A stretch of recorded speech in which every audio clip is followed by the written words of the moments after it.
Конец навигации уже не за горами. В Нижнем Бестяхе принимают последние танкеры с нефтью для нужд коммунальщиков для обеспечения заречных улусов котельным топливом в период отопительного сезона. У причала стоят сразу два судна. Ленонефть 2031, на котором мы стоим, является вспомогательным насосом для танкера «Михаил Мельников», через который топливо поступает в трубопровод и закачивается в резервуары. За навигацию здесь ежегодно выгружают 3 десятка танкеров самого разного объема. Работают, если необходимо, и днем, и ночью. Это последние 1000 тонн нефти, которые в 2015 году доставят по воде. Заполняем то, что свободные места в резервуаре. Вот.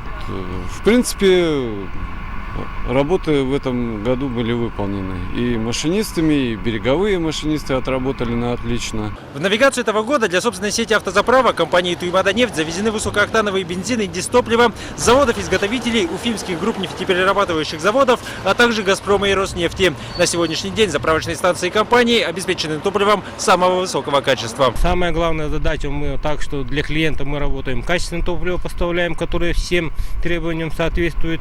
Ну и, конечно же, мы большое требование предъявляем к обслуживанию клиентов. С каждым годом объемы поставок растут. Сегодня заказчиками являются крупнейшие компании Якутии. Но даже аномальное мелководье на реках республики не смогло помешать поставщикам нефтепродуктов. Благодаря слаженной работе с личниками все объемы доставлены в пункты назначения.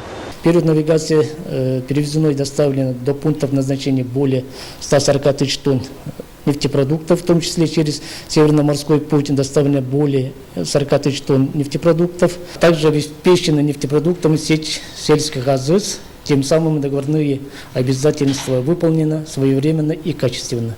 На сегодняшний день компания «Туймада-нефть» успешно завершила завоз нефтепродуктов в срок и в полном объеме.